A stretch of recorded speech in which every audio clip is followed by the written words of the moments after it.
Boa noite a todos. Todos estão me ouvindo?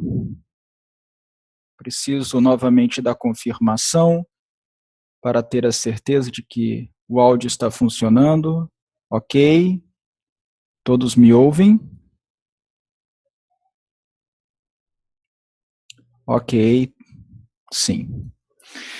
Então eu saúdo a todos com a graça. Eu saúdo a todos com a graça e a paz do Senhor Jesus. Antes de começarmos o estudo sobre a reforma de saúde, é claro, nós precisamos orar. E como vocês bem sabem, a oração é muito importante, é a respiração da alma. Em Caminho a Cristo, a página 70, Ellen G. White declara: consagrai-vos a Deus pela manhã. Fazei disto vossa primeira tarefa. Seja vossa oração: toma-me, Senhor, para ser teu inteiramente. Aos teus pés deponho todos os meus projetos. Usa-me hoje em teu serviço. Permanece comigo e permite que toda a minha obra se faça em ti. Esta é uma questão diária. Cada manhã consagrai-vos a Deus para esse dia. Submetei-lhe todos os vossos planos para que se executem ou deixem de se executar conforme o indique a sua providência. Assim, dia a dia podereis entregar às mãos de Deus a vossa vida e assim ela se moldará mais e mais segundo a vida de Cristo.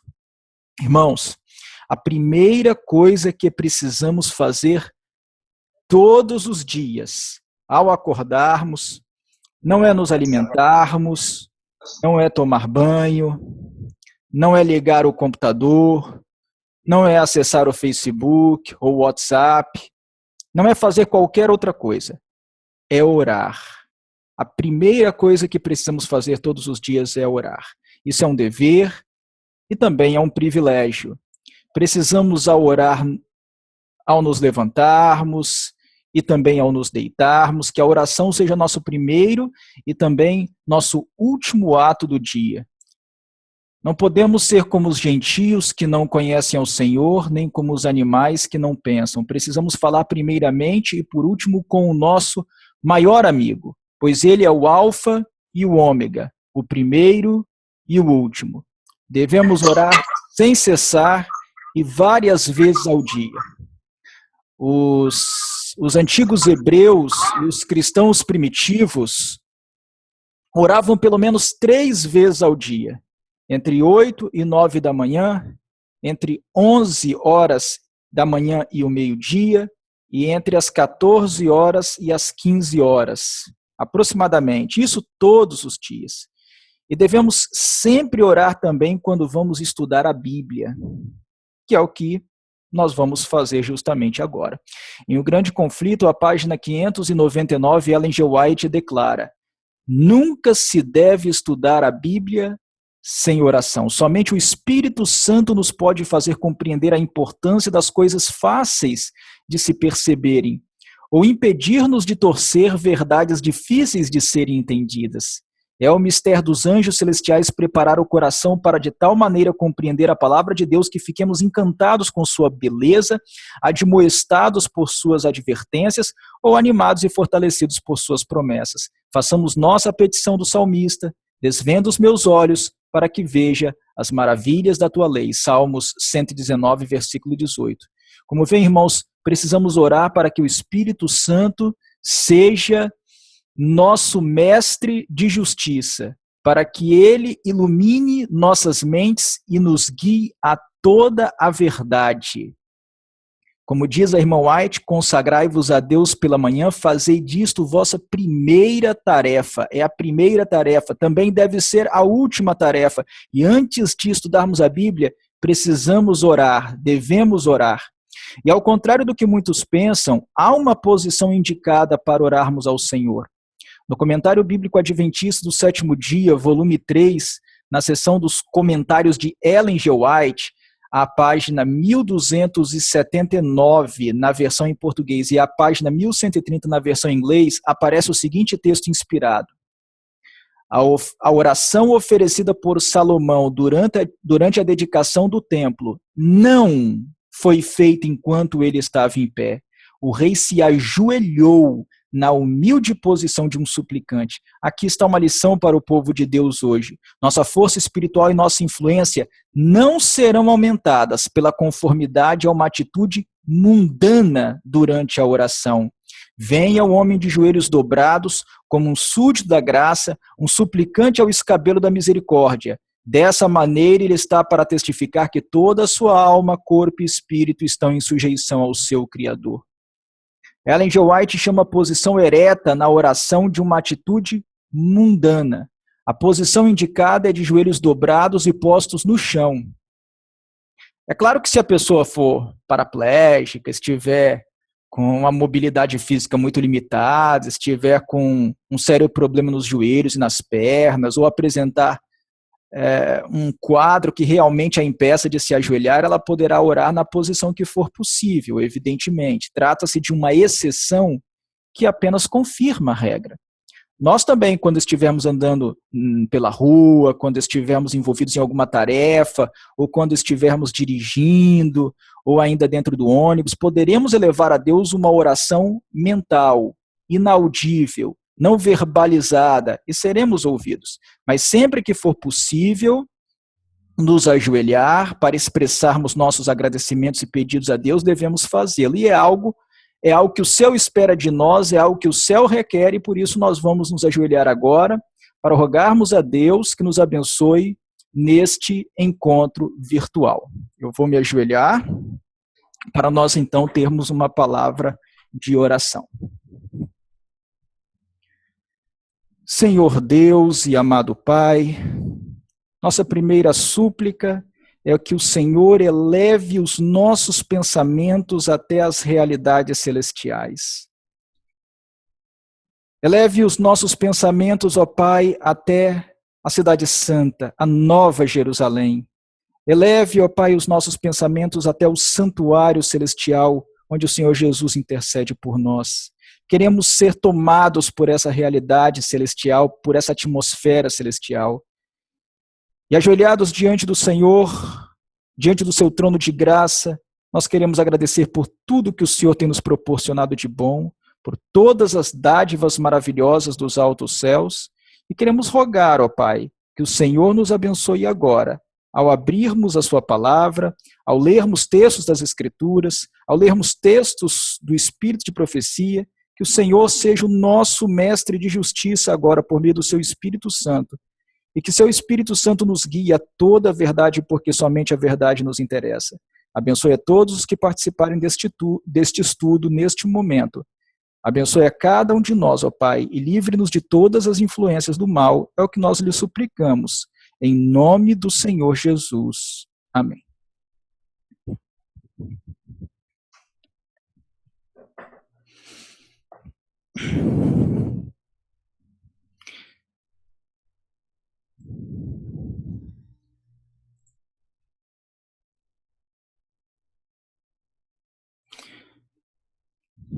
Bem, o título deste segundo estudo sobre a reforma de saúde é A História da Reforma de Saúde através dos Tempos.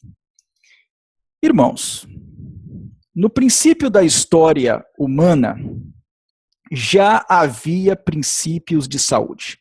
Quando Deus criou o ser humano, estabeleceu para ele o regime alimentar puramente vegetariano. É o que vemos aí em Gênesis capítulo 1, versículos 29 e 30. Agora, para ver.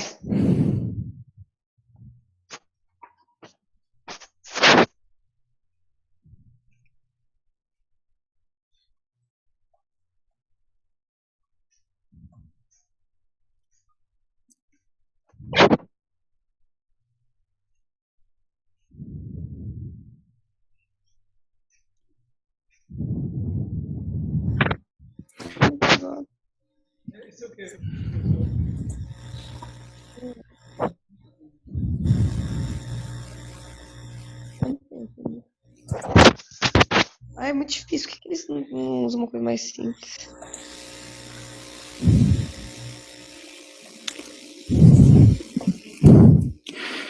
E disse Deus ainda: eis que vos tenho dado todas as ervas que dão semente e se acham na superfície de toda a terra, e todas as árvores em que há fruto que dê semente, isso vos será para mantimento. E a todos os animais da terra, e a todas as aves dos céus, e a todos os répteis da terra, em que há fôlego de vida, toda erva verde lhes será para mantimento.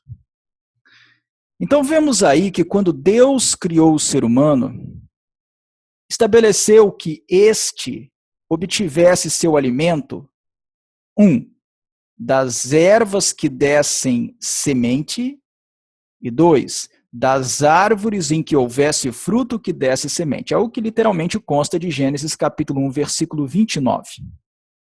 Portanto, no princípio, a alimentação estabelecida por Deus para o ser humano era puramente vegetariana. Itens de origem animal não integravam o regime alimentar original.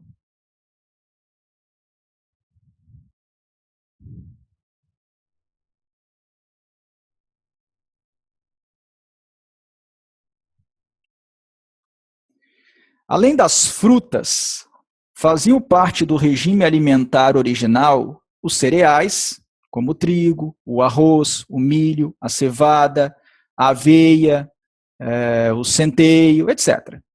E as leguminosas, como os feijões, a soja, o grão de bico, as lentilhas, as ervilhas, etc. Pois são plantas que dão semente. Observem que mesmo os animais da terra, as aves dos céus e os répteis deviam se alimentar da erva verde. A alimentação cárnea definitivamente não fazia parte do plano original do Criador, pois ela pressupõe a morte, o que não existia antes da queda do homem, sendo consequência que adveio da entrada do pecado. Na nova terra, quando o mal e a morte não mais existirem, conforme a promessa de Apocalipse, capítulo 21, versículo 4, os próprios animais, irmãos, voltarão a se alimentar apenas de vegetais. É o que revela a profecia de Isaías, capítulo 65, o versículo 17 e o versículo 25. Pois eis que eu crio novos céus e nova terra, e não haverá lembrança das coisas passadas, jamais haverá memória delas. O lobo e o cordeiro pastarão juntos, e o leão comerá palha como boi, pó será a comida da serpente, não farão mal nem dano algum em todo o meu santo monte, diz o Senhor.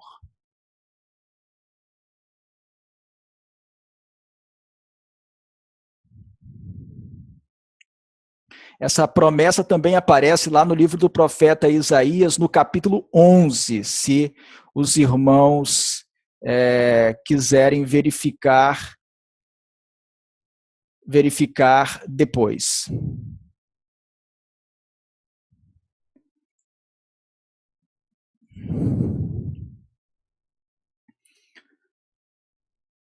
Aqui, ao passar para o slide número 5, eu quero fazer um comentário à parte sobre a ilustração que vocês podem ver aí no slide. Eu tinha planejado inserir aqui uma imagem de Adão e Eva sendo expulsos do jardim com os querubins e a espada flamejante, guardando o caminho para a árvore da vida. Mas em todas as ilustrações que eu encontrei na internet, Adão aparece com um ombro descoberto, à moda dos pagãos amorreus, e Adão e Eva aparecem com túnicas curtas, chegando aos joelhos. Não com a ketoneth nos padrões bíblicos. Então, num esforço meu de tentar não contradizer o que eu expus aqui na sala virtual sobre a reforma do vestuário, eu preferi não usar essas ilustrações muito abundantes na internet. E a única ilustração mais adequada que encontrei foi essa aí. Como vimos na série sobre a reforma do vestuário, nós devemos mostrar por nossas vestes que somos mesmo um povo separado, nós não devemos usar publicamente camisas regatas, bermudas e shorts, pois isso contraria o que foi revelado sobre o assunto. Muito menos devemos publicar fotografias nas redes sociais usando roupas assim. Se vocês repararem bem, lá em Êxodo capítulo 28, versículo 42, Êxodo capítulo 39, versículo 28, e Ezequiel capítulo 44, versículo 18, em especial esse texto de Ezequiel capítulo 44, versículo 18, os sacerdotes deviam usar seus calções por debaixo da ketoneth, por debaixo de sua túnica. Esses calções de que falam as escrituras, que os sacerdotes usavam, eram verdadeiras bermudas. Basta vocês lerem Ezequiel capítulo 44, versículo 18. Chegavam mais ou menos aos joelhos. Eram bermudas, não eram sungas. Eu digo isso porque alguns podem pensar que esses calções que os sacerdotes usavam fossem sungas, mas não eram como se fossem bermudas. E eles nunca andariam em público com essas bermudas. Por isso não devemos andar em público com esse tipo de vestuário, nem publicar fotografias assim nas redes sociais. Temos que ostentar ao mundo um estilo de vida diferente, realmente diferente, puritano em todos os aspectos, o que inclui também o vestuário. Mas eu tenho algumas fotografias nas redes sociais em trajes de banho, ou de bermuda, ou sem camisa. Bem, então tire um tempo para fazer uma limpeza em seus álbuns de fotografias nas redes sociais, porque tudo aquilo que não nos recomendar como embaixadores de Cristo deve ser excluído, tudo. E se tiver que guardar essas fotografias, seja num CD, num pendrive, num HD externo, para seu uso particular, não para exibir ao mundo. Nós precisamos ser diferentes no nosso vestuário, as pessoas precisam olhar para nós e perceberem que nós somos diferentes, que nós somos um povo separado. Bem, mas voltemos ao assunto da reforma de saúde, esse aí foi só um comentário à parte. Com a transgressão de Adão e Eva e a primeira maldição imposta à terra, a alimentação original, consistente em ervas que dessem semente e árvores em que houvesse fruto que desse semente, tornou-se insuficiente. Daí que logo após a queda, Deus autorizou o consumo da erva do campo também. Vemos isso aí em Gênesis capítulo 3, versículo 18, que registra palavras de Deus dirigidas a Adão, logo após sua desobediência. Isto é, logo após Adão e Eva terem comido do fruto da árvore da ciência do bem e do mal, que Deus proibira que eles comessem como um teste de lealdade, uma prova de obediência. O texto diz aí, ela, referindo-se à terra, produzirá também cardos e abrolhos, e tu, homem, ser humano, comerás a erva do campo. Então, em adição aos itens do regime alimentar original estabelecidos antes da queda do homem, Deus autorizou também o consumo da erva do campo. A erva que dá semente de Gênesis capítulo 1, versículo 29, é diferente da erva do campo de Gênesis capítulo 3, versículo 18. E, como eu disse, isso aconteceu por causa da queda do homem e por causa da primeira maldição imposta por Deus à terra. Em decorrência da entrada do pecado e do aumento da impiedade entre os seres humanos, Deus lançou três grandes maldições sobre a terra nos primórdios, nos primeiros tempos.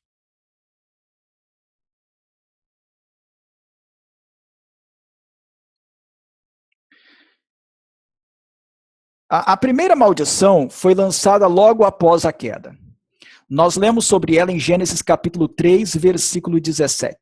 E Adão disse, visto que atendeste a voz de tua mulher e comeste da árvore que eu te ordenara que não comesses, maldita é a terra, por tua causa, em fadigas obterás dela o sustento durante os dias de tua vida. Portanto, Deus lançou uma maldição sobre a terra, fazendo com que ela se tornasse menos fértil. Por isso é que ele diz, em fadigas obterás dela o sustento durante os dias de tua vida. A terra não teria mais o mesmo potencial de produzir alimentação para o homem. Depois vieram ainda outras duas maldições. A segunda maldição foi lançada por ocasião do primeiro homicídio. Nós lemos sobre ela em Gênesis capítulo 4, versículos 11 e 12, quando Deus diz para Caim, após este ter matado seu irmão Abel. És agora, pois, maldito por sobre a terra, cuja boca se abriu para receber de tuas mãos o sangue de teu irmão. Quando lavrares o solo, não te dará ele a sua força. Será fugitivo e errante pela terra.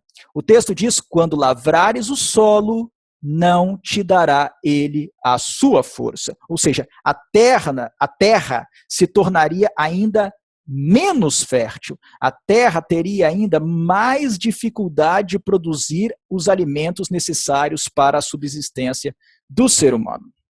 E a terceira maldição foi lançada por ocasião do dilúvio, o que se subentende do texto de Gênesis capítulo 8, versículo 21. Que diz o seguinte: e o Senhor aspirou o suave cheiro dos sacrifícios oferecidos por Noé logo após o dilúvio, e disse consigo mesmo, não tornarei a amaldiçoar a terra por causa do homem, referindo-se ao dilúvio, porque é mau desígnio íntimo do homem, desde a sua mocidade, nem tornarei a ferir todo o vivente, como fiz no dilúvio.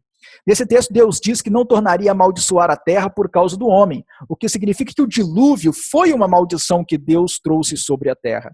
Essas foram, pois, irmãos, as 3 grandes maldições que Deus trouxe sobre a terra. Recapitulando, irmãos. A primeira foi por ocasião da queda do homem. A segunda por ocasião do primeiro homicídio. E a terceira por ocasião do dilúvio.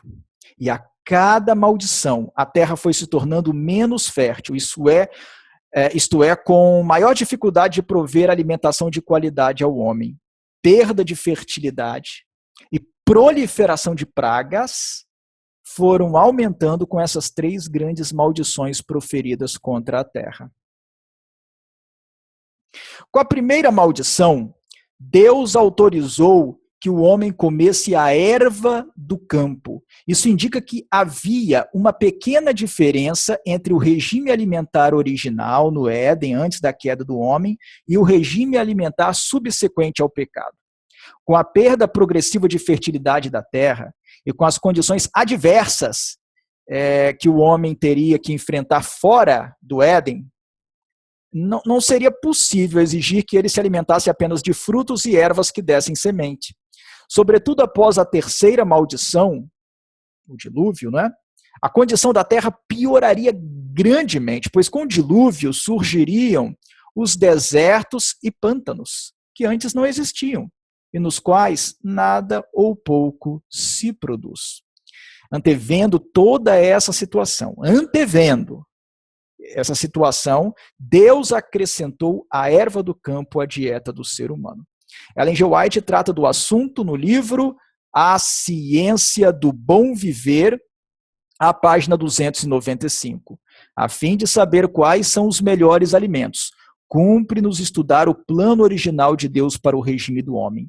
Aquele que criou o homem, ele compreende as necessidades, designou a Adão o que devia comer. Eis que vos tenho dado toda erva que dá semente, toda árvore em que há fruto de árvore que dá semente, ser-vos-á para mantimento. Ao deixar o Éden para ganhar a subsistência, lavrando a terra sob a maldição do pecado, o homem recebeu também permissão para comer a erva do campo. No que consistiria a erva do campo? Certamente, os itens de origem vegetal comestíveis que não faziam parte do regime do Éden antes da queda. Isto é, aqueles artigos alimentares de origem vegetal que não estivessem abrangidos pelas categorias ervas que dão semente e árvores em que há fruto que dê semente, referidos lá em Gênesis capítulo 1, versículo 29. Quando Jesus voltar para buscar seu povo, e os redimidos forem transformados, de modo que seu corpo mortal e corruptível se transforme num corpo imortal e incorruptível, então o regime alimentar anterior à queda será plenamente restabelecido. Isso fica claro quando observamos os artigos alimentares que Ellen G. White viu em visão celestial sobre a mesa de prata na ceia das bodas do Cordeiro. A descrição encontra-se em Primeiros Escritos, à página 19.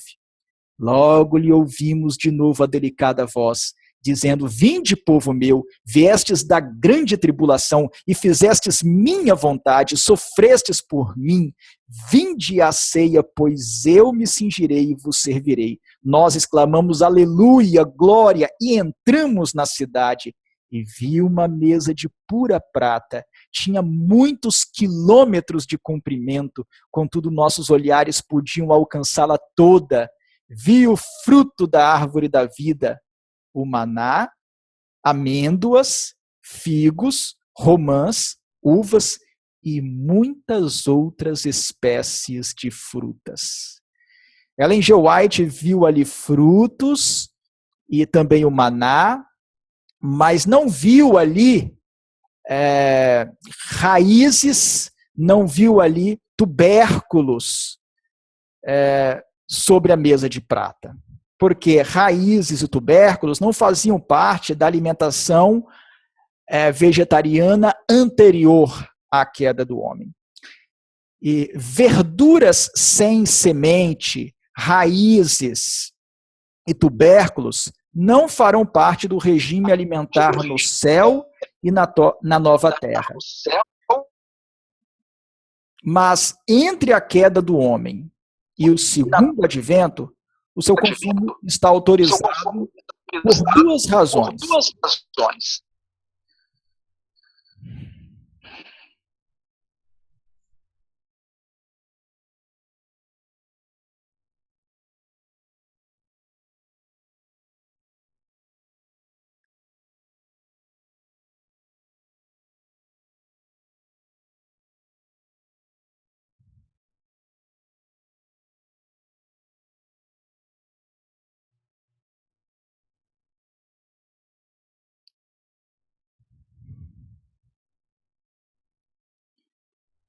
Primeira razão, a perda de fertilidade da terra impede que se exija dos seres humanos atuais que só se alimentem de frutos e ervas que deem semente, porque esses artigos não podem ser encontrados em todas as partes.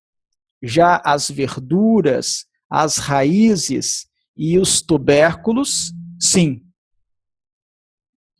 Em A Ciência do Bom Viver, a página 299, Ellen G. White revela bem esse aspecto, ao se referir ela aos vegetables, categoria em inglês que inclui verduras, raízes e tubérculos. Ela diz aí: a fim de manter a saúde, é necessária suficiente provisão de alimento bom e nutritivo. Se planejarmos sabiamente, os artigos que promovem a boa saúde podem ser obtidos em quase todas as terras.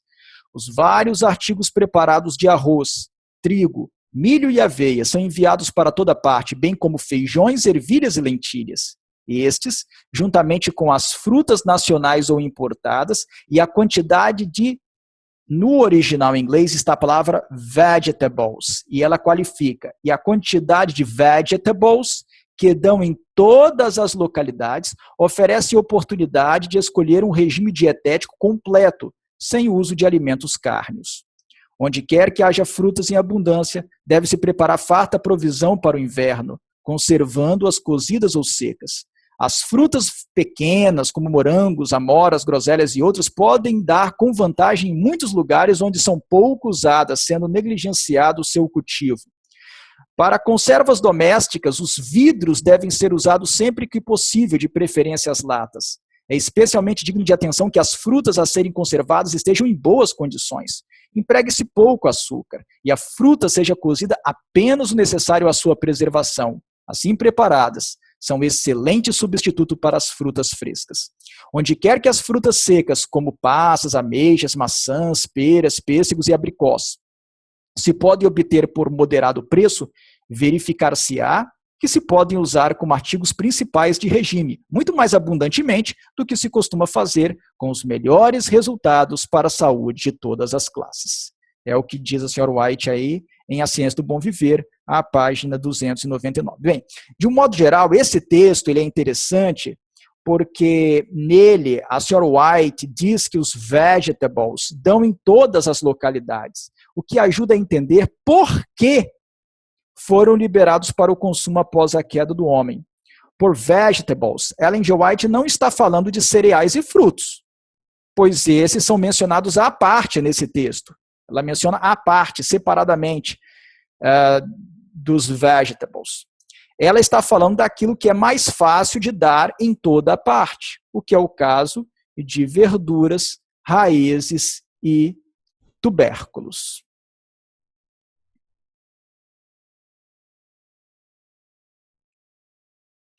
Mas há uma segunda razão pela qual Deus autorizou o consumo de raízes e tubérculos após a queda. As raízes e os tubérculos promovem a desintoxicação do organismo. Bem, as verduras também. Elas têm importante função para a purificação do sistema humano e a prevenção de doenças num meio ambiente tão contaminado como aquele em que vivemos. Mais nas cidades do que no campo, é verdade. Mas, em última análise, essa função pode ser aproveitada em todo o globo. Pensem no inhame, por exemplo, que é bem conhecido como um eficaz depurador do sangue. Então, essa foi uma outra razão pela qual Deus liberou o consumo da erva do campo.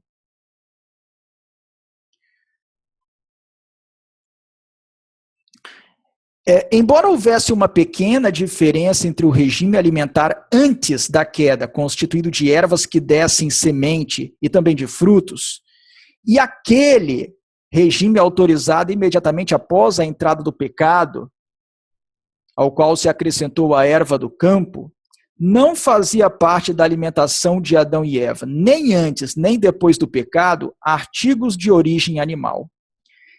Em A Ciência do Bom Viver, a página 316, Ellen G. White declara: os cereais com frutas, nozes e verduras contêm todas as propriedades nutritivas necessárias a formar um bom sangue. Estes elementos não são tão bem ou tão plenamente supridos pelo regime carne. Houvesse o uso da carne sido essencial à saúde e à força, e o alimento animal haveria sido incluído no regime do homem desde o princípio. Em A Ciência do Bom Viver, a página 296, é dito: cereais, frutas, nozes e verduras constituem o regime dietético escolhido por nosso Criador.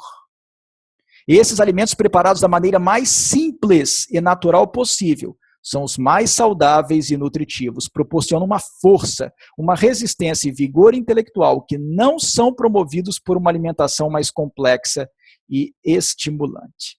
Na revista Signs of the Times, de 6 de janeiro de 1876, Ellen G. White afirma: nosso Criador tem nos provido, nos vegetais, grãos e frutas, todos os elementos de nutrição necessários para a saúde e a força. A carne de animais não fazia parte da alimentação de Adão e Eva antes de sua queda. Se frutas, vegetais e grãos não fossem suficientes para satisfazer a vontade do homem, então o Criador cometeu um erro ao prover para Adão. Irmãos, as raízes e tubérculos também podem ser atualmente empregados. Em Testemunhos para a Igreja, volume 7, a página 125, Ellen G. White diz: Deus está atuando em favor de seu povo. Ele não quer que fiquem sem recursos. Está reconduzindo-os ao regime alimentar fornecido originalmente ao homem. Esse regime deve consistir em alimentos feitos com produtos que ele proveu. Os produtos principais usados na preparação desses alimentos serão frutas, cereais e oleaginosos, mas várias raízes também serão usadas. E em A Ciência do Bom Viver, a página 298, é dito: as nozes e as receitas com elas preparadas estão se tornando largamente usadas, substituindo os pratos de carne. Com as nozes se podem combinar cereais, frutas e alguns tubérculos, preparando pratos saudáveis e nutritivos. Vocês podem ver essa declaração aí em A Ciência do Bom Viver, página 298.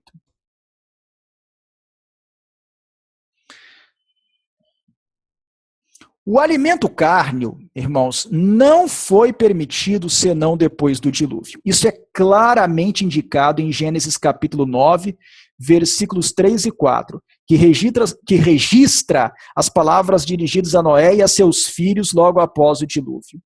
Tudo que se move vive, ser-vos-á para mantimento, para alimento. Como vos dei a erva verde, tudo vos dou agora. Carne, porém, com sua vida, isto é, com seu sangue, não comereis.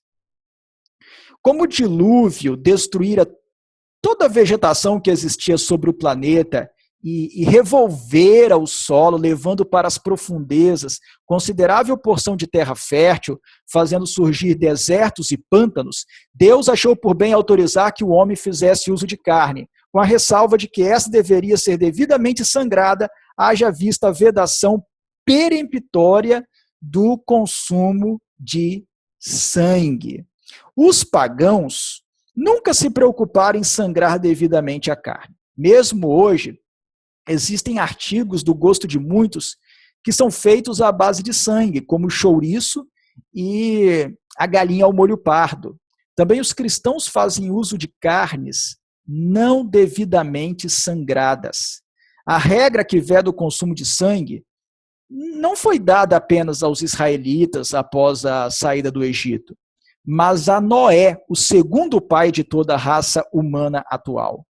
Por isso é que essa proibição foi reiterada não somente ao povo de Israel, nesses textos de Levítico que aparecem aí no slide, mas também aos cristãos gentios, os cristãos não judeus, conforme deliberação do Concílio de Jerusalém, segundo se lê em Atos capítulo 15, versículos 20 e 29, vocês podem conferir depois em suas Bíblias esses dois versos, Atos capítulo 15, versículos 20 e 29.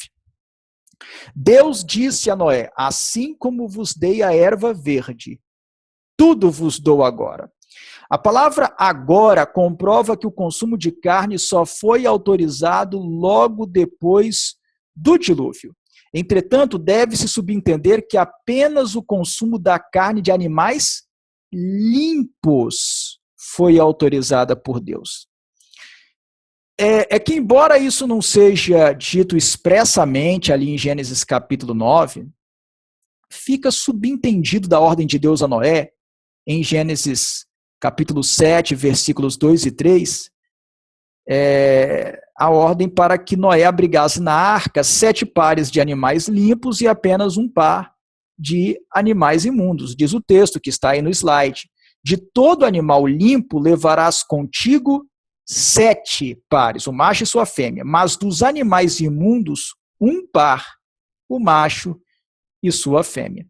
Também das aves do céu, 7 pares, macho e fêmea, para se conservar a semente sobre a face da terra.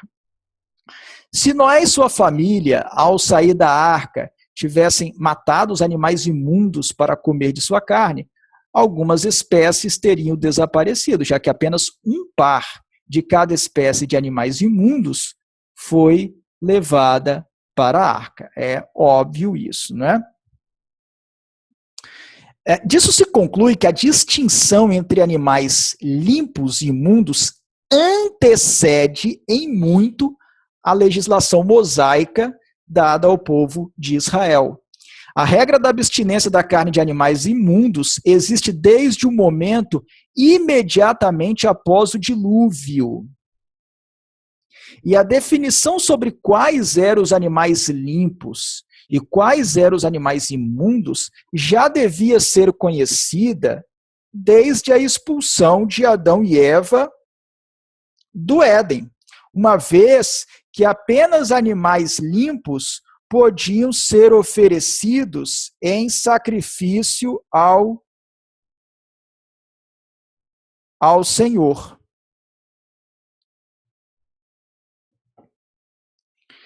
Então, quando os adventistas do sétimo dia se valem de Levítico 11 ou de Deuteronômio 14 para identificar quais os animais limpos e quais os animais imundos, não estão com isso reconhecendo necessariamente que a lei de Moisés esteja toda em vigor. Não é isso. Levítico 11 e Deuteronômio capítulo 14 são empregados apenas para a identificação dos animais limpos e dos animais imundos, no intuito de se praticar uma norma que se originou logo após o dilúvio, muito antes de Moisés e muito antes de os israelitas existirem, muito antes, portanto, da lei de Moisés e das prescrições do Sinai. Eu não vou aqui detalhar as regras de distinção de carnes limpas e carnes imundas, porque basta vocês lerem ali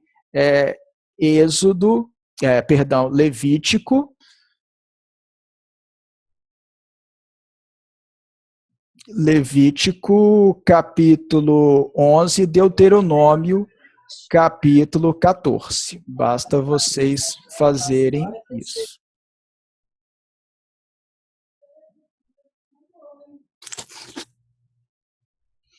Bem, seja como for, o ponto que precisa ser destacado aqui, irmãos, é que o consumo do alimento carne só foi autorizado após o dilúvio, não antes. Ellen G. White explica esse assunto em Conselho sobre o Regime Alimentar, à página 317. É esse texto que está aí no slide para os irmãos acompanharem.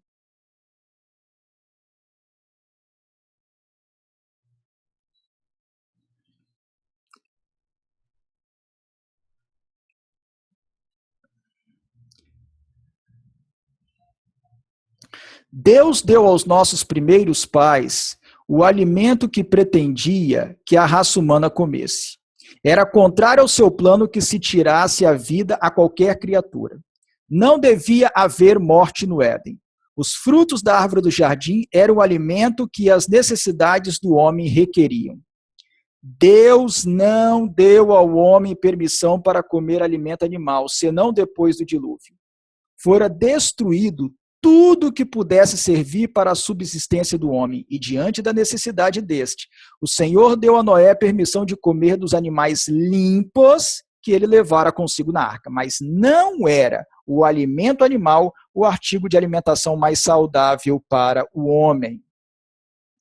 O povo que viveu antes do dilúvio comia alimento animal e satisfazia suas concupiscências até encher-se sua taça de iniquidade. E Deus purificou a terra de sua poluição moral por um dilúvio. Então repousou sobre a terra a terceira e terrível maldição. A primeira maldição foi pronunciada sobre a posteridade de Adão e sobre a terra por causa da desobediência. A segunda maldição veio sobre o solo, depois de haver Caim matado seu irmão Abel. A terceira e mais terrível maldição de Deus sobreveio à terra por ocasião do dilúvio.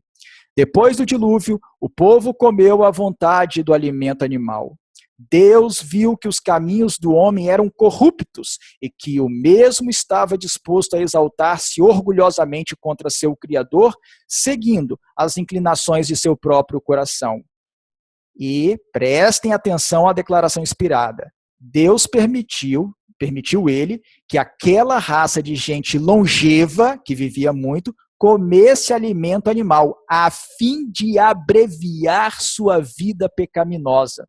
Logo após o dilúvio, o gênero humano começou a decrescer rapidamente em tamanho e na extensão dos anos.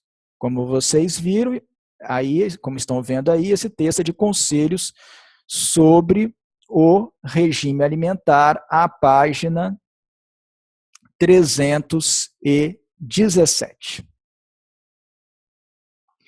Então, esse texto revela que houve dois motivos para que Deus autorizasse o consumo de carne. O primeiro era a escassez de artigos alimentares de origem vegetal, dada a destruição de toda a vegetação existente pelo dilúvio, e também o surgimento de áreas inférteis, de produtividade muito baixa e de cultivo extremamente difícil, como terras áridas, semiáridas e alagadas, fatores que limitaram consideravelmente a produção de alimentos.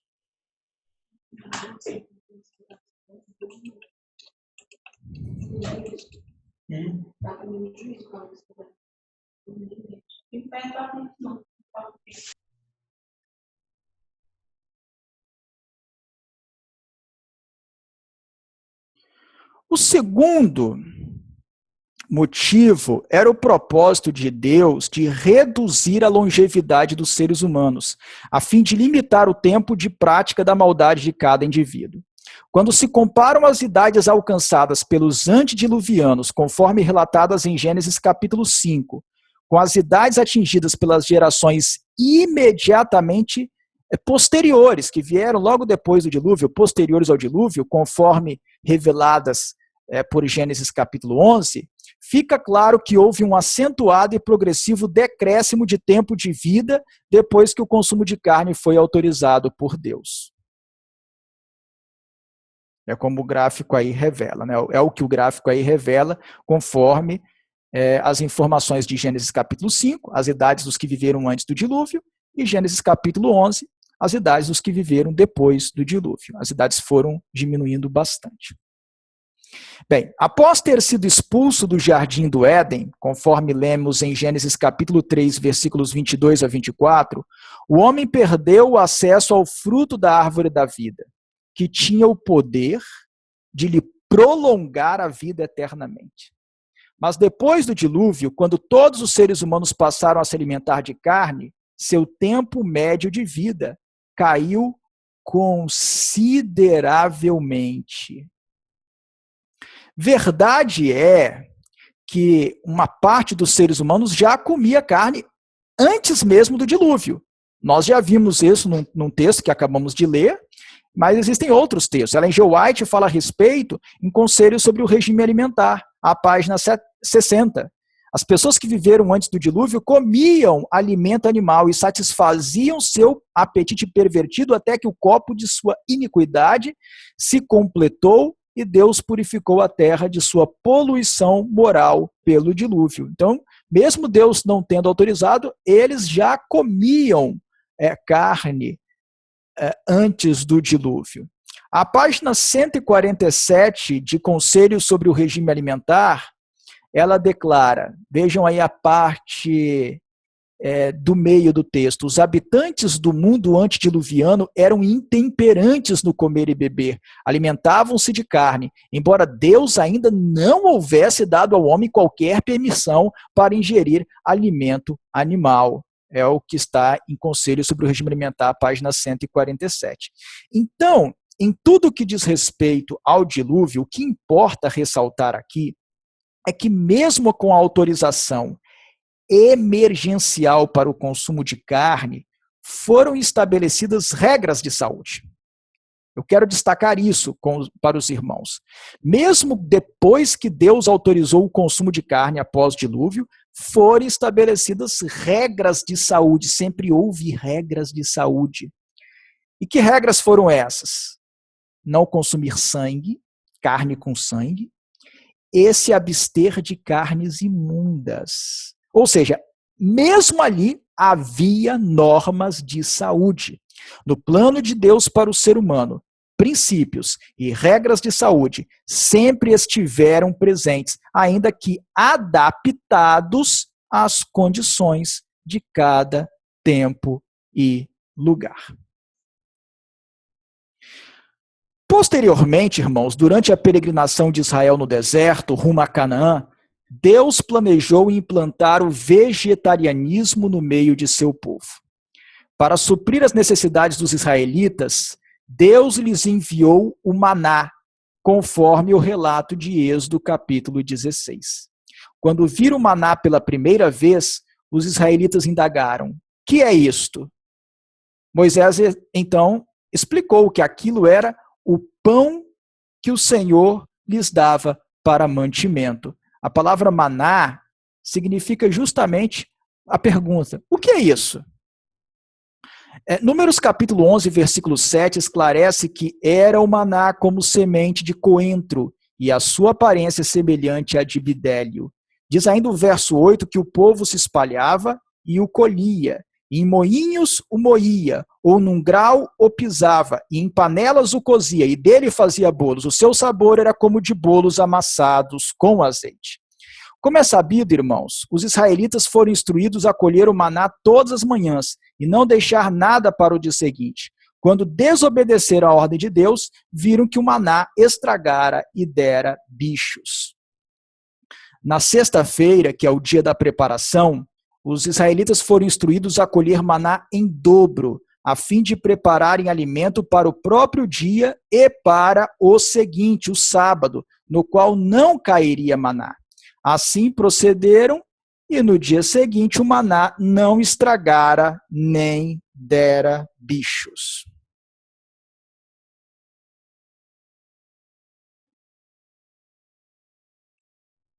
Acerca do maná, dizem ainda as escrituras no Salmo 78, versículos 24 e 25. Fez chover maná sobre eles para alimentá-los, e lhes deu cereal do céu. Comeu cada qual o pão dos anjos, enviou-lhes ele comida a fartar. O maná é chamado de cereal do céu e de pão dos anjos, porque foi fornecido pelo céu e pelos anjos. Declara Ellen G. White em Conselhos sobre o Regime Alimentar, a página 375. Em geral, o Senhor não proveu carne a seu povo no deserto, porque sabia que esse regime suscitaria doença e insubordinação. A fim de modificar a disposição e levar as mais altas faculdades do espírito a exercício ativo, deles tirou a carne de animais mortos. Deu-lhes o pão dos anjos, maná do céu. A despeito dessa maravilhosa provisão, o povo de Israel murmurou contra Deus, vocês sabem disso. Manifestaram um forte desejo pela carne e pelos temperos e outras iguarias que podiam comer no Egito. Diz o relato aí, que está no slide, não é, de Números capítulo 11, versículos 4 a 6. E o populacho que estava no meio deles veio a ter grande desejo das comidas dos egípcios, pelo que os filhos de Israel tornaram a chorar e também disseram: quem nos dará carne a comer? Lembramo-nos dos peixes que no Egito comíamos de graça, dos pepinos, dos melões, dos alhos silvestres, das cebolas e dos alhos. Agora, porém, seca-se a nossa alma e nenhuma coisa vemos senão este maná. A revolta, irmãos, do povo de Israel pode ser explicada em parte pelo regime alimentar quase monodietético vigente durante a peregrinação do deserto, já que os israelitas tiveram que comer maná praticamente em todas as refeições do dia. Mas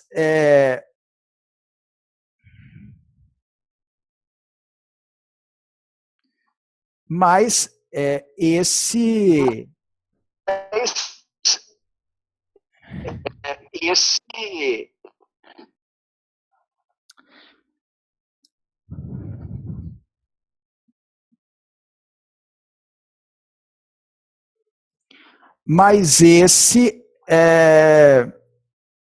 não foi o único motivo, é claro, né? Os israelitas sentiram saudades da carne, dos temperos e das demais iguarias do Egito. Particularmente, eles queriam comer carne. Conforme Números, capítulo 11, versículos 18 a 20, Deus ouviu a murmuração do povo e então sentenciou: dize ao povo: santificai-vos para amanhã e comereis carne, porquanto chorastes aos ouvidos do Senhor, dizendo: quem nos dará carne a comer? Íamos bem no Egito, pelo que o Senhor vos dará carne e comereis. Não comereis um dia, nem 2, nem 5, nem 10, nem ainda 20, mas um mês inteiro, até vos sair pelos narizes, até que vos enfastieis dela, porquanto chorastes ao Senhor que está no meio de vós, e chorastes porquanto rejeitastes ao Senhor que está no meio de vós, e chorastes diante dele, dizendo: por que saímos do Egito? No dia seguinte, Deus mandou um vento que trouxe codornizes do mar, e essas se espalharam pelo arraial. O povo recolheu as codornizes e as estendeu ao redor do acampamento. Então, Números capítulo 11, versículo 33 relata: estava ainda a carne entre seus dentes, antes que fosse mastigada, quando se acendeu a ira do Senhor contra o povo, e o feriu com praga muito grande. O livro A Ciência do Bom Viver sintetiza todo esse episódio da seguinte maneira, está aí no slide, página 311 do livro. Escolhendo a comida do homem no Éden, mostrou o Senhor qual era o melhor regime. Na escolha feita para Israel, ensinou ele a mesma lição. Tirou os israelitas do Egito e empreendeu educá-los, a fim de serem um povo para a sua possessão própria. Desejava, por intermédio deles, abençoar e ensinar o mundo inteiro. Proveu-lhes o alimento mais adaptado ao seu desígnio, não carne, mas o maná, o pão do céu. João capítulo 6, versículo 32. Foi unicamente devido ao seu descontentamento e murmuração em torno das panelas de carne do Egito que lhes foi concedido alimento cárneo, e isso apenas por pouco tempo. Seu uso trouxe doença e morte a milhares. Apesar disso, um regime sem carne não foi nunca aceito de coração. Continuou a ser causa de descontentamento e murmuração, franca ou secreta, e não ficou permanente. Então, de acordo com o Conselho sobre o Regime Alimentar, a página 377, a praga que então ocorreu entre os israelitas foi uma febre ardente que exterminou grande número do povo. E ainda falando desse momento da história de Israel, Ellen G. White comenta em Conselho sobre o Regime Alimentar, as páginas 377 e 378, o seguinte, vocês estão vendo aí no slide. Quando Deus tirou os filhos de Israel do Egito, era seu desígnio estabelecê-los na terra de Canaã, povo puro, contente e são. E mais à frente é dito assim, ele tirou deles em grande medida o alimento cárneo. Havia-lhes concedido carne em resposta a seus clamores, justo antes de chegarem ao Sinai, mas isso foi apenas por um dia. Deus poderia haver provido carne tão facilmente como maná, mas foi feita ao povo uma restrição para o seu bem. Era seu desígnio prover-lhes alimento mais apropriado às suas necessidades do que o regime excitante a que muitos deles se haviam acostumado no Egito. O apetite pervertido devia ser levado a uma condição mais sadia para que eles pudessem fruir o alimento originalmente providenciado para o homem, os frutos da terra, que Deus dera a Adão e Eva no Éden. E continuando, mais à frente, ela diz o seguinte, murmuraram, um pouco antes. Eles, porém, eram contrários a se submeterem às reivindicações de Deus e falharem em atingir a norma por ele estabelecida, em receber as bênçãos que poderiam haver possuído. Aí sim, murmuraram por causa das restrições do Senhor e cobiçaram as panelas de carne do Egito. Deus concedeu-lhes a carne, mas esta se demonstrou uma maldição para eles. Entretanto, irmãos, mesmo não tendo os israelitas avançado ao regime vegetariano, Deus lhes proveu orientações de saúde importantes que deviam ser obedecidas. A irmã White fala sobre isso em A Ciência do Bom Viver, as páginas 311 e 312. Olhem o que ela diz. Quando se estabeleceram em Canaã, foi permitido aos israelitas o uso de alimento animal, mas com restrições cuidadosas que tendiam a diminuir o mal. O uso da carne de porco era proibido, bem como de outros animais e aves e peixes cuja carne foi declarada imunda. Das carnes permitidas era estritamente proibido comer a gordura e o sangue. Só se podiam usar como alimento animais em boas condições. Nenhum animal despedaçado, que morrera naturalmente ou do qual o sangue não havia sido cuidadosamente tirado, podia servir de alimento. E ela completa, afastando-se do plano divinamente indicado para seu regime, sofreram os israelitas grande prejuízo. Desejaram um regime cárneo e colheram-lhe os resultados. Não atingiram o ideal divino quanto ao seu caráter, nem cumpriram os desígnios de Deus. O Senhor satisfez-lhes o desejo, mas fez definhar a sua alma. Salmo 106, versículo 15. Estimaram o terreno acima do espiritual e a sagrada preeminência que Deus tinha o propósito de lhes dar, não conseguiram eles obter. Então, irmãos, em outras palavras, quer no episódio do maná, quer nas instruções legais, sanitárias e dietéticas que foram dadas ao povo de Israel, mesmo se admitindo o consumo de carne por eles, os princípios de saúde estavam presentes.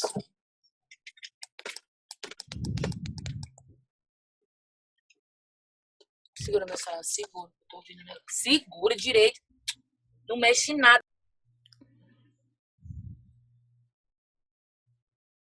Os princípios de saúde estavam presentes. Sempre houve orientações de saúde para o povo de Deus. Isso precisa ficar claro. Sempre houve orientações de saúde para o povo de Deus.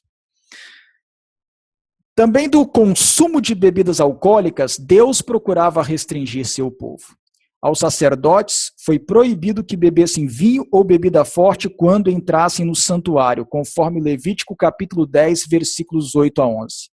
Aos nazireus, em especial, foi vedado taxativamente o consumo de vinho e de bebida forte, conforme Números capítulo 6, versículos 2 e 3. Os nazireus, irmãos, eram pessoas consagradas ao serviço do Senhor, por isso não deviam fazer uso desse tipo de bebida alcoólica. Essas instruções, ainda que restritas, já apontavam no sentido de que o consumo de bebidas alcoólicas não era benéfico e, portanto, não era do agrado de Deus. A luz sobre as bebidas alcoólicas foi ampliada no livro de Provérbios, que seu capítulo 20, versículo 1, diz que o vinho é escarnecedor e a bebida forte alvoroçadora. E no capítulo 23, versículos 29 a 35, se adverte fortemente contra o uso da bebida alcoólica, chegando a dizer que sequer se deve olhar para o vinho quando ele resplandece no copo. Irmãos, nós somos um povo separado. Devemos agir como tal. Devemos nos abster totalmente de bebidas alcoólicas. E não devemos também aprovar por nossa presença o consumo de bebidas alcoólicas feito por outros. Provérbios capítulo 23, versículo 20, declara: não estejas entre os bebedores de vinho, nem entre os comilões de carne.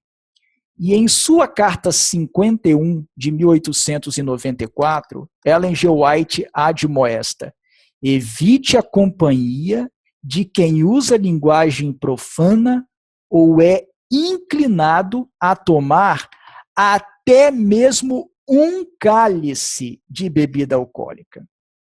Então, irmãos, se por força das circunstâncias nós nos virmos num ambiente em que haja grande consumo de carne e de bebidas alcoólicas, devemos permanecer o mínimo possível, apenas para mostrarmos consideração por quem nos convidou, por quem está ali, e logo devemos nos retirar.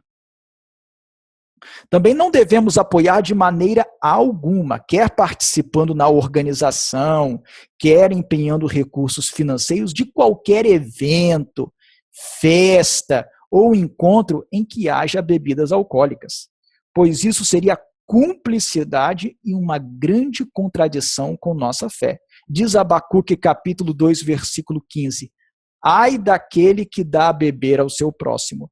E na dicção de Ellen G. White, em O Desejado de Todas as Nações, a página 98, nunca devemos sancionar o pecado por nossas palavras ou ações, nosso silêncio ou até mesmo pela nossa presença ou nossa presença. Muito bem, mas voltemos ao ponto referente ao consumo de carne. Conquanto o povo de Israel não tenha avançado para o regime alimentar vegetariano, alguns fiéis adotaram o vegetarianismo. São exemplo disso o profeta Daniel e seus 3 companheiros, Ananias, Misael e Azarias, que foram levados cativos para a Babilônia em 605 a.C., com parte dos nobres do povo de Judá. Daniel e seus 3 companheiros foram escolhidos, assim como outros judeus, para aprender a cultura e o idioma dos caldeus. Foi-lhes determinado, vocês sabem, que comessem das finas iguarias da mesa real e do vinho que ele bebia. As iguarias da Babilônia. Aí diz o livro de Daniel no capítulo 1, versículo 8. Resolveu Daniel firmemente não contaminar-se com as finas iguarias, finas, na verdade está digitado errado aí, com as finas iguarias do rei, nem com o vinho que ele bebia. Então pediu ao chefe dos eunucos que lhe permitisse não contaminar-se. É interessante que, de acordo com esse texto, a decisão de Daniel foi firme, foi resoluta. E o relato prossegue nos versos 11 a 16, quando Daniel vai ao cozinheiro-chefe e diz a ele, experimenta, peço-te, os teus servos 10 dias, e que se deem legumes a comer e água a beber. Então se veja diante de ti a nossa aparência e a dos jovens que comem das finas iguarias, também aqui há um erro de digitação, das finas iguarias do rei.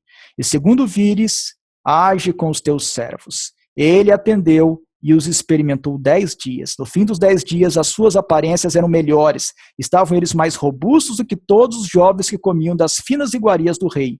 Com isto, o cozinheiro-chefe tirou deles as finas iguarias e o vinho que deviam beber, e lhes dava legumes. Então, discute-se qual teria sido a razão de Daniel e seus amigos terem rejeitado as iguarias da Babilônia. Existe essa discussão. Pensam alguns que eles não quiseram participar da mesa do rei porque as carnes não eram devidamente sangradas. Outros destacam a possível predominância de carnes de animais imundos. E há aqueles que acham mais provável que o problema consistisse em que os alimentos servidos pelo rei fossem previamente oferecidos aos ídolos, e Daniel e seus amigos não quiseram então se contaminar por causa disso. Tudo isso é possível, e nenhuma dessas razões precisa ser descartada, mas o espírito de profecia nos aponta uma razão adicional.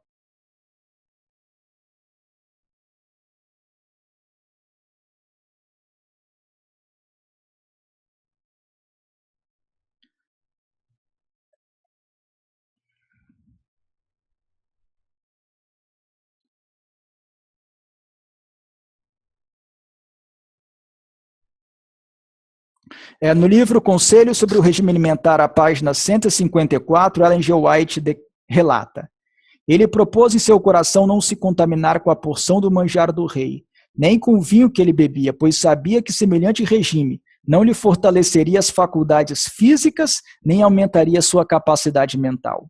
Não usava vinho, nem qualquer outro estimulante artificial. Não fazia coisa alguma que lhe entorpecesse a mente. E Deus lhe deu o conhecimento e a inteligência em todas as letras e sabedoria, e também entendimento em toda visão e sonhos. Os pais de Daniel educaram-no em sua infância em hábitos de estrita temperança. Haviam-lhe ensinado que devia conformar-se com as leis da natureza em todos os seus hábitos, que seu comer e beber tinha influência direta sobre sua natureza física, mental e moral, e que ele era responsável a Deus por suas capacidades, pois considerava a todas como dom de Deus, e não devia, por qualquer procedimento, atrofiá-las ou mutilá-las. Em resultado deste ensino, em sua mente exaltava a lei de Deus e reverenciava-a no coração.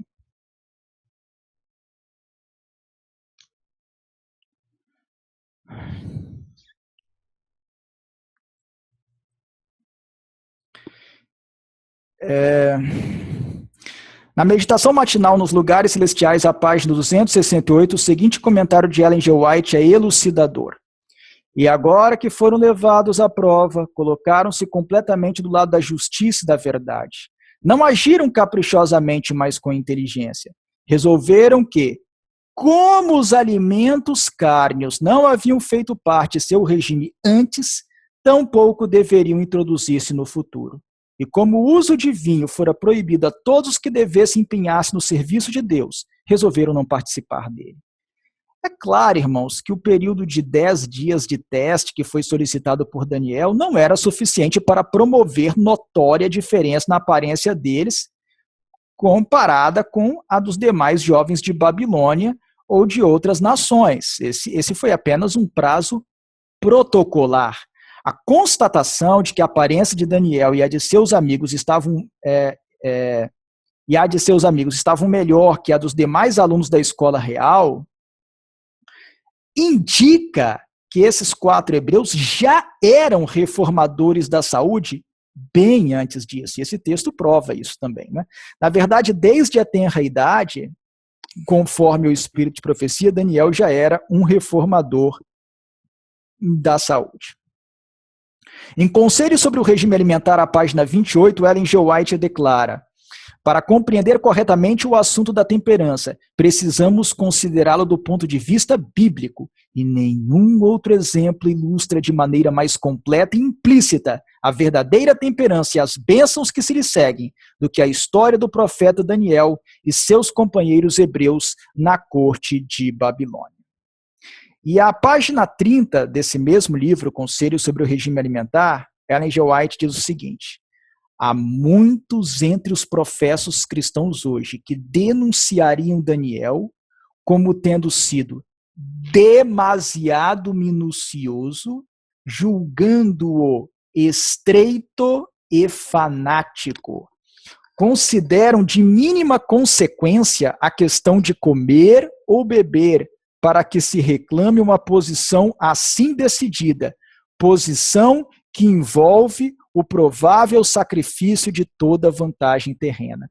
Mas os que assim arrazoam verificarão no dia do juízo que viraram as costas a expressas exigências de Deus, tendo colocado sua própria opinião como norma do que é direito ou errado. Descobrirão que o que lhes parecia sem importância não era assim considerado por Deus. Seus reclamos devem ser obedecidos religiosamente.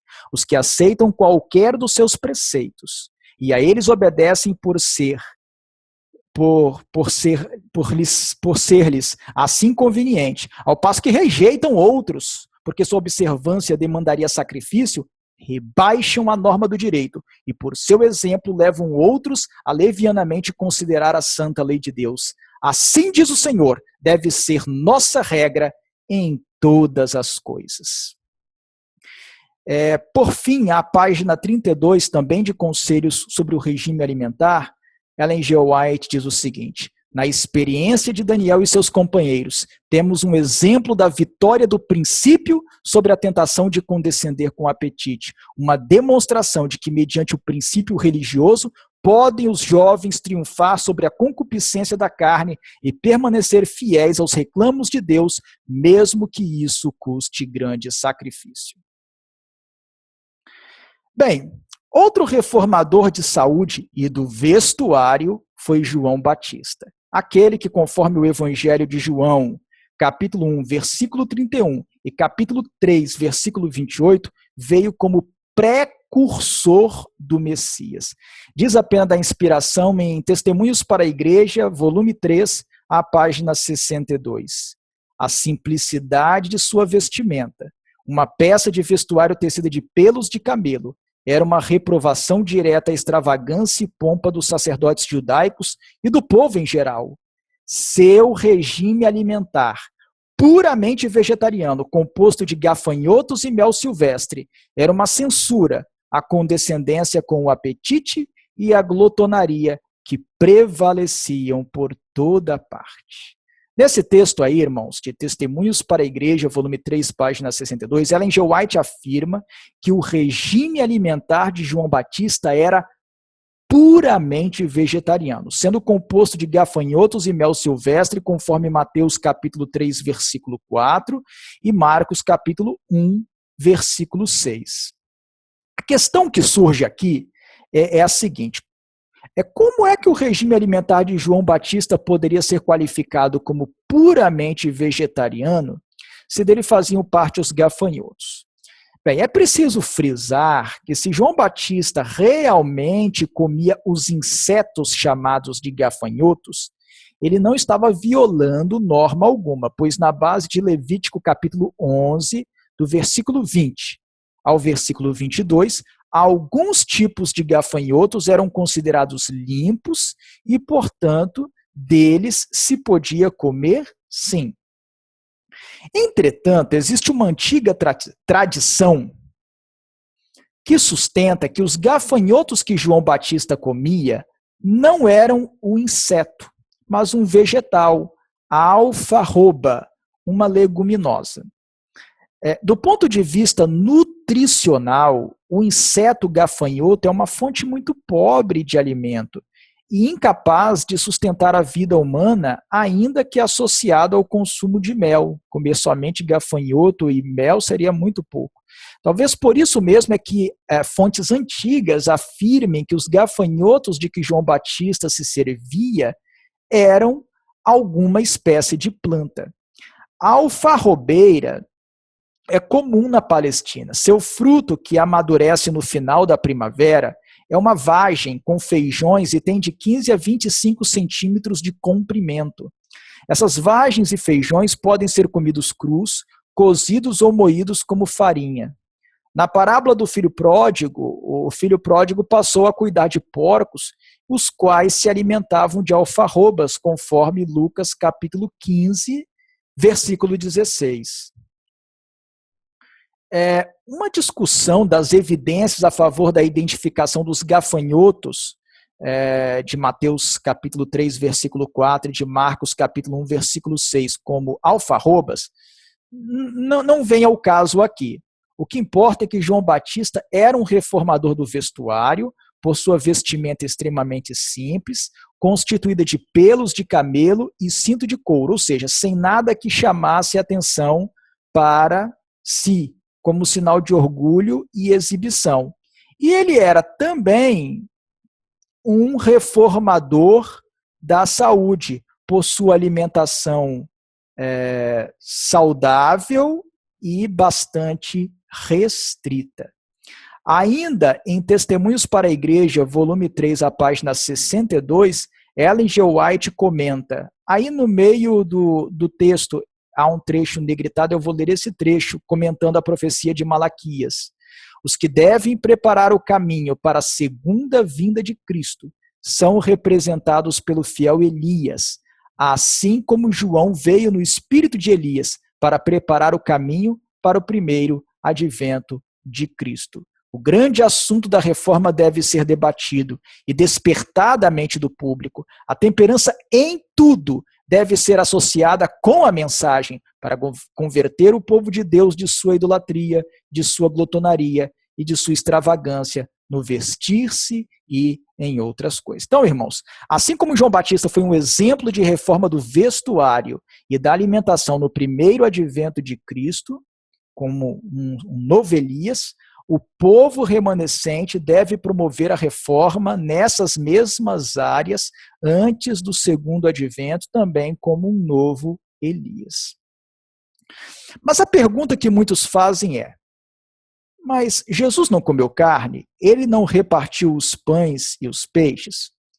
A resposta a essa pergunta é sim.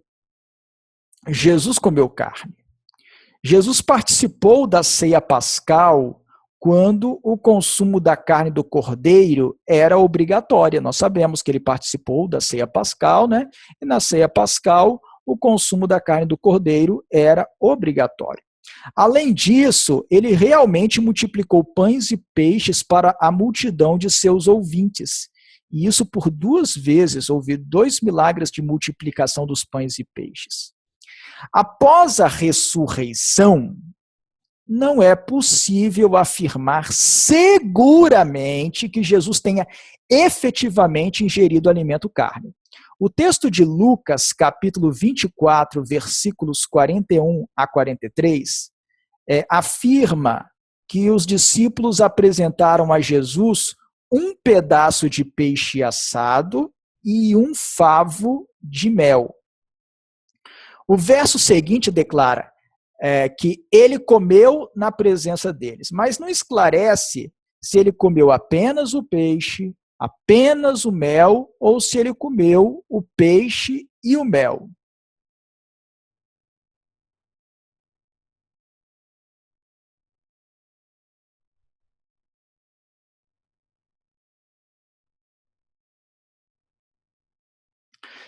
Seja como for, é preciso entender que naquele momento histórico, a ordem de Gênesis capítulo 9, versículo 3, estava em pleno vigor. Tudo o que se move e vive ser-vos-á para alimento. Não era, pois, pecado comer carne, e por isso Jesus não pecou ao comer carne. Entretanto, Deus é qualificado nas Escrituras como legislador. Isaías capítulo 33, versículo 22 diz: porque o Senhor é o nosso juízo, o Senhor é o nosso legislador, o Senhor é o nosso rei, ele nos salvará. Tiago capítulo 4, versículo 12 também chama Deus de legislador, ao dizer um só é legislador e juiz, aquele que pode salvar e fazer perecer. O legislador, irmãos, pode expedir decretos, pode baixar novas normas. Isso é o que faz o legislador. O legislador tem autoridade para fazer isso. Conquanto os princípios sejam eternos e imutáveis, as regras podem ser alteradas conforme as circunstâncias, mas por quem tem autoridade para isso? Deus, no caso, neste caso aqui, Deus. Princípio é uma norma ampla que norteia a ação, sem ter suficiente grau de especificação para o caso concreto. Dependendo das circunstâncias, a aplicação do princípio pode se alterar. Já a regra é uma norma específica que deve ser obedecida nos exatos limites em que é dada. Então, o princípio de Deus sempre foi o da promoção da vida. Por isso, quando criou o ser humano, Deus determinou que sua alimentação fosse puramente vegetariana. A regra, naquele momento, era comer ervas que dessem semente e frutos que tivessem semente. A morte não fazia parte do plano original. Após o dilúvio, porém, com a destruição da cobertura vegetal e a considerável perda de fertilidade da terra, Deus achou por bem autorizar o consumo de carne. Do contrário, Noé e sua família morreriam de fome, por não terem o que comer. Ou seus descendentes poderiam passar por sérias dificuldades, pois em alguns lugares eles se veriam privados de suficiente alimento de origem vegetal para seu sustento. Nessas circunstâncias, comer a carne seria a concretização do princípio de promover a vida, ainda que isso exigisse o abate de animais. Sendo o legislador, Deus tinha autoridade para expedir uma ordem no começo, lá no Gênesis 1, no começo, para que não se comesse carne. E uma nova ordem depois para que se comesse carne. E Deus ainda conserva a mesma autoridade de modo a poder determinar pela voz de algum profeta que seu povo volte a se abster de carne.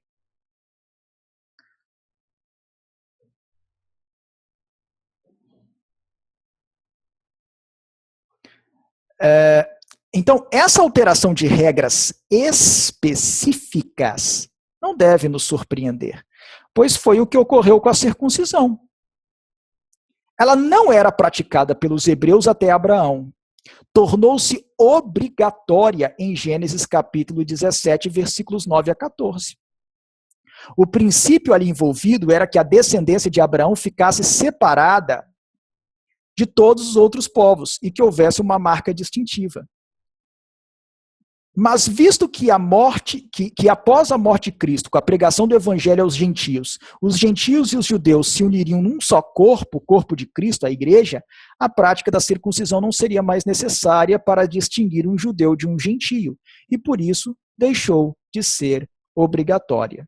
Isso foi reconhecido pelo Concílio de Jerusalém, tal como relatado em Atos capítulo 15, e faz parte do ensino do apóstolo Paulo, o que a gente lê aí em 1 Coríntios capítulo 7, versículos 17 e 19, e também em Efésios capítulo 2, versículos 11 a 22. Então, antes de Abraão, a circuncisão não era obrigatória. A partir de Abraão, Deus baixou um decreto. A circuncisão é obrigatória. Com a morte de Cristo, Deus baixou o novo decreto. Não é obrigatória. Mas o princípio se manteve inalterado, se manter afastado do mundo, se manter separado do mundo. Então, o princípio permanece sempre o mesmo. Então, Deus é legislador e ele tem poder para baixar novos decretos, novas ordens. Seus princípios não mudam. Os princípios não mudam, mas as regras específicas, por causa das circunstâncias, podem sofrer alguma alteração. Então, irmãos, por fim, nós chegamos ao tempo do juízo investigativo. O grande julgamento da casa de Deus, de que fala a primeira epístola de Pedro, capítulo 4, versículo 17. Julgamento este que teve início em 1844, quando Jesus, sumo sacerdote do céu, encerrou seu ministério na primeira divisão do templo celeste, adentrou o lugar santíssimo e deu início a uma nova etapa de seu serviço, tipificado no santuário da terra pelo ritual do dia da expiação, o Yom Kippur. No dia da expiação, os israelitas eram instados a afligir as suas almas, o que abrangia a prática do jejum. Hoje também, durante o grande dia da expiação antitípico, que é o tempo em que nós estamos vivendo, o tempo do juízo da casa de Deus, juízo investigativo, o povo de Deus é chamado a esmurrar seus corpos e reduzi-los à escravidão, colocando o apetite em sujeição às faculdades superiores da mente e se abstendo de alimentos prejudiciais à saúde. Neste tempo solene, Deus enviou mais luz sobre as questões referentes à saúde, comunicando à sua mensageira, Ellen G. White, um conjunto de verdades para o tempo do fim, ao qual se pode chamar de a atual reforma de saúde, a atual reforma pró-saúde. Essa luz da reforma pró-saúde exorta o povo a um retorno à alimentação original, isenta de carne. Mas essa luz não se restringe a isso. A reforma de saúde não pode ser entendida como sinônimo de vegetarianismo apenas, por mais importante que o vegetarianismo possa ser. A atual reforma de saúde contém muitas outras orientações que precisam ser estudadas, compreendidas e praticadas pelo povo do advento. Dessas orientações nós trataremos nos próximos estudos desta série que estamos fazendo sobre a reforma de saúde. E para encerrar, irmãos, eu gostaria de dizer uma última coisa aos irmãos. Talvez alguns aqui possam achar difícil seguir determinados pontos da reforma de saúde. Talvez alguns aqui se sintam fortemente atraídos pelas panelas do Egito e pelas iguarias de Babilônia. Talvez alguns aqui se sintam escravos dos hábitos do mundo. Pode ser no que diz respeito à alimentação, mas pode ser também quanto aos entretenimentos, como filmes, jogos e esportes competitivos, ou no que se refere à música do mundo, que é uma poderosa armadilha de Satanás, ou pode ser também quanto a outras coisas. Existem muitas coisas deletérias. Jesus declarou: o que vem a mim, de modo nenhum o lançarei fora. Está em João capítulo 6, versículo 37. Se você tem se sentido atraído pelas coisas do mundo e acha difícil reformar seus hábitos alimentares, vá a Jesus. Busque força nele em oração. Mas vá com sinceridade, pedindo socorro mesmo. E esforce-se também. Esmurre seu corpo e o reduza à servidão, como diz o apóstolo Paulo. Se você fizer isso, certamente Jesus o abraçará. Ele o abraçará com um abraço mais carinhoso que um amigo pode lhe dar, e de modo algum o lançará fora. Jesus o tornará vitorioso com o poder do Espírito Santo para que muito em breve você possa tomar parte, purificado, da ceia das bodas do Cordeiro, aquela ceia maravilhosa para a qual todos nós somos convidados e estamos sendo convidados. Que Deus abençoe a todos nesta noite. Nós vamos parar por aqui a exposição, e eu vou ver aqui os comentários, e se alguém tiver algum comentário a fazer, alguma observação, algo a acrescentar, eventualmente alguma pergunta, o momento oportuno é este. Eu vou abrir aqui o chat.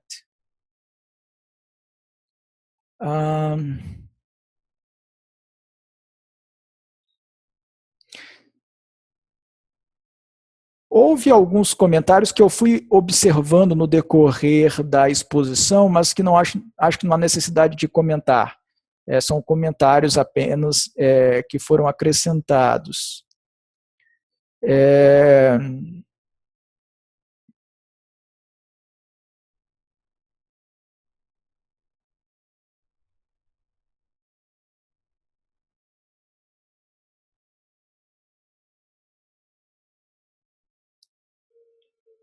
Um vegetariano come o que no café, no almoço e no jantar?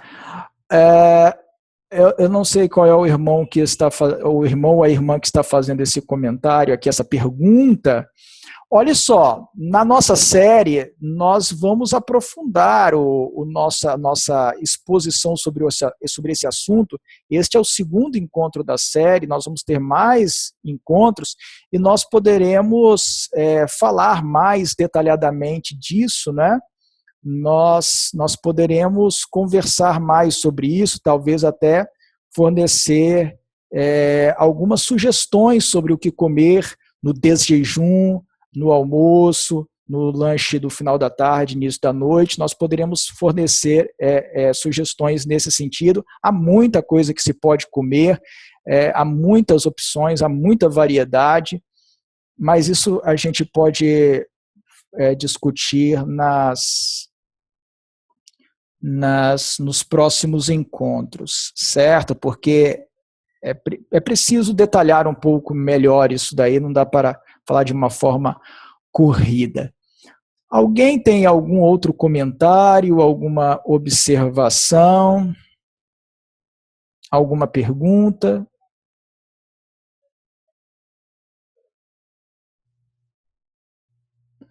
Eu quero destacar que o objetivo hoje foi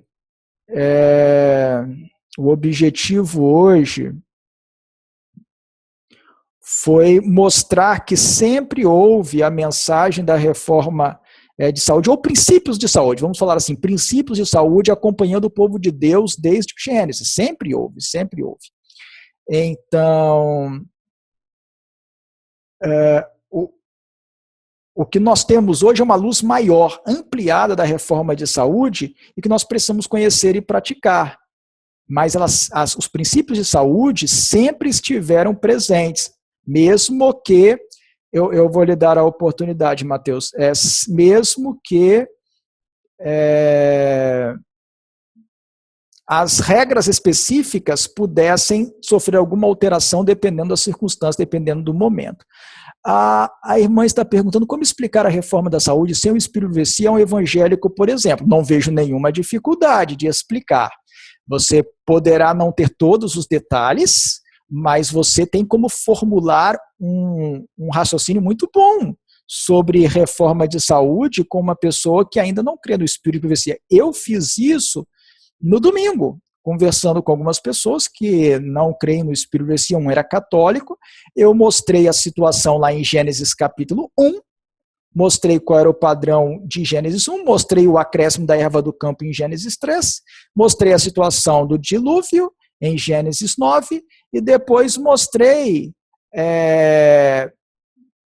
que, com respeito ao casamento, ao casamento, ao divórcio, ao novo casamento, Jesus falou que a regra que foi dada na lei mosaica, permitindo comer carne, separando carnes,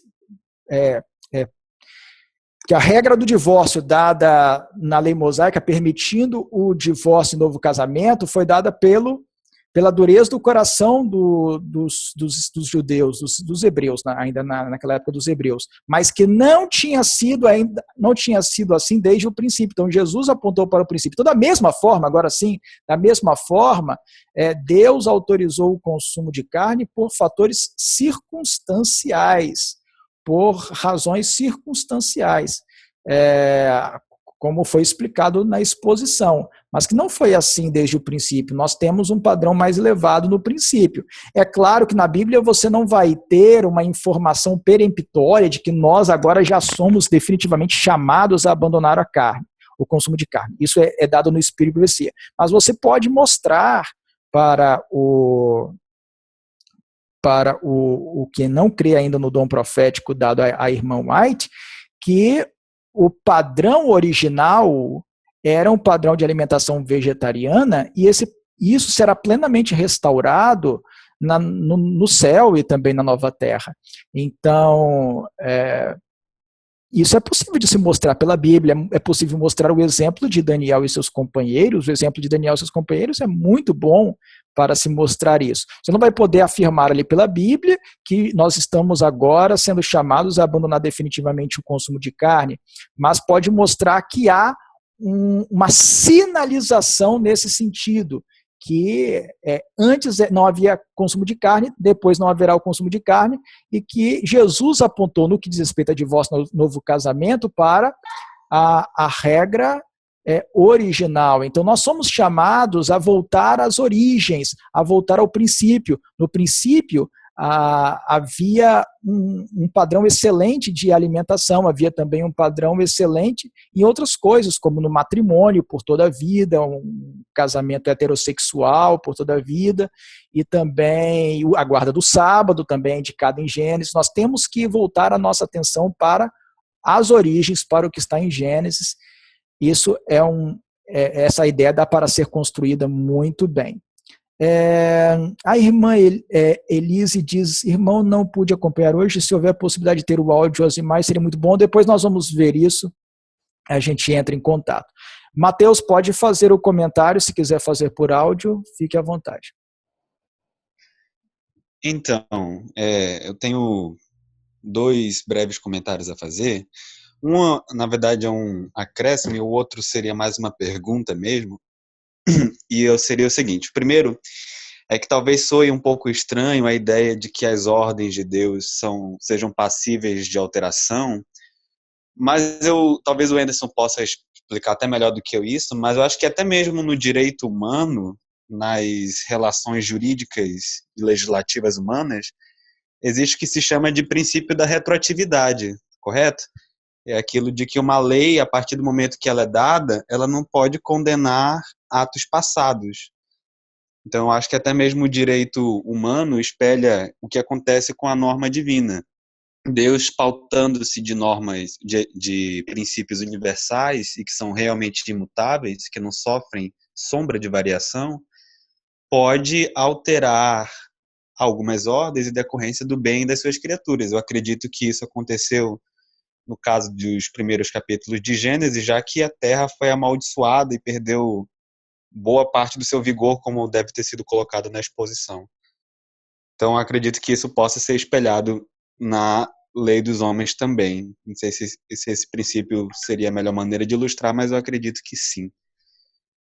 Concernente à minha dúvida, eu gostaria apenas que o Anderson, caso seja possível de explanar em tempo hábil aqui, pudesse comentar um texto que alguns irmãos, eu acredito que sinceramente utilizam para falar de que o consumo de carne, a morte de animais, mesmo no tempo bíblico, já tinha uma certa, como eu posso dizer, resistência por parte de Deus. E para fundamentar isso, alguns irmãos usam Isaías 65. E eles usam, se eu não me engano, desse capítulo, o versículo... Aliás, eu acho que é Isaías 66. Isaías 66, que ele fala, no versículo 3, quem mata um boi é como quem tira a vida a um homem. Quem sacrifica um cordeiro é como aquele que degola um cão. Quem oferece uma oblação é como se oferece sangue de porco. Quem queima um incenso em memorial é como que bendiz a um ídolo. Também estes escolhem seus próprios caminhos e a sua alma se deleita nas suas abominações. Bem, eu já vi alguns irmãos, na defesa da reforma de saúde, citarem esse texto e o texto de Gênesis capítulo 9, eu não sei dizer exatamente qual versículo de Gênesis 9 eles utilizam, mas de que o pacto que Deus faz com o homem também seria de requerer o sangue dos animais que o homem derrama. E parece que o versículo 3, nesse início, fala algo parecido, de que quem mata um boi é como se que tirasse a vida de um homem. Eu não sei se daria tempo para o Anderson falar sobre isso, talvez precisaria de um aprofundamento exegético, talvez a passagem não esteja falando nada disso, mas você acha que dá para utilizar essas passagens, Anderson, para fundamentar um caso a favor da reforma de saúde, ou seria pedir algo que o texto não pode suportar?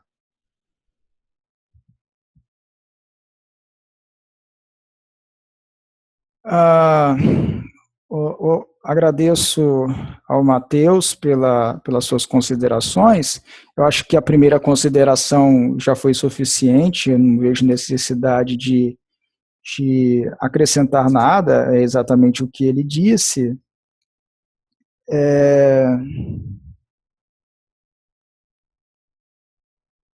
Quanto a esse texto de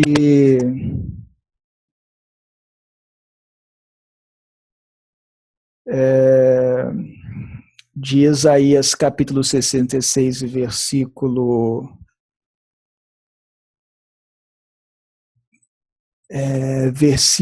3, olha, contextualmente não dá para usar esse texto para falar da abstinência de carne, não, seria violar o contexto.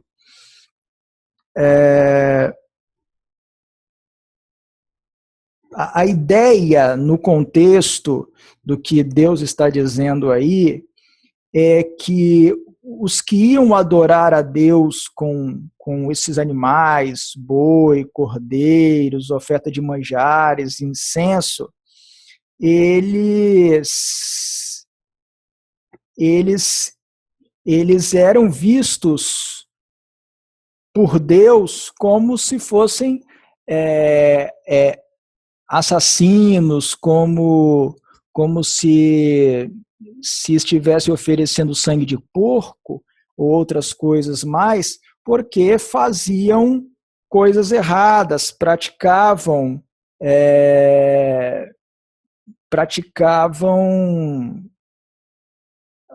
iniquidade, e por isso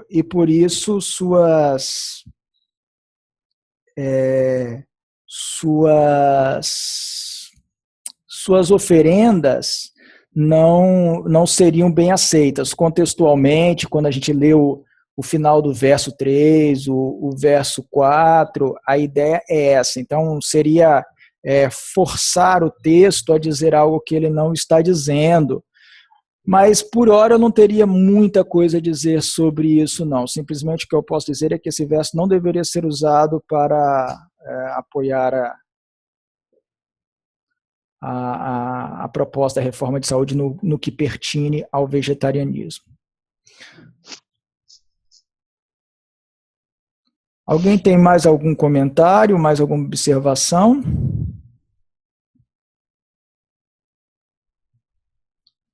Alguém tem mais algum comentário, mais alguma observação? Alguma pergunta? Não? Bem, então nós vamos encerrar o encontro. Eu quero agradecer a presença de todos os irmãos, agradeço a participação dos irmãos, agradeço a atenção e eventual futuro encontro para a continuação da série será anunciado posteriormente, certo? Nós vamos agora nos colocar em atitude de oração. Eu vou me ajoelhar aqui e nós vamos fazer uma oração para agradecer pelo estudo e terminar o nosso encontro. Senhor Deus e amado Pai, nós queremos agradecer por toda a luz que o Senhor tem nos proporcionado acerca da reforma de saúde. Pedimos, ó Pai, que o seu Espírito Santo, como mestre de justiça, nos oriente a toda a verdade e que o Senhor nos ajude, ó Pai, a colocarmos em prática os ensinamentos que temos recebido para o nosso próprio bem e para engrandecer o seu nome e assim contribuirmos para apressar o dia da volta do Senhor Jesus. Dê-nos uma boa noite, ó Pai, guarde-nos e proteja-nos e prepare-nos para o céu. É o que nós lhe pedimos e agradecemos em nome do Senhor Jesus. Amém. Irmãos, eu agradeço a presença de todos, desejo a todos uma boa noite e quanto ao áudio, isso depois nós vamos ver como que vai ser para disponibilizar para os irmãos. Deus abençoe a todos, boa noite a todos e até eventual futuro encontro.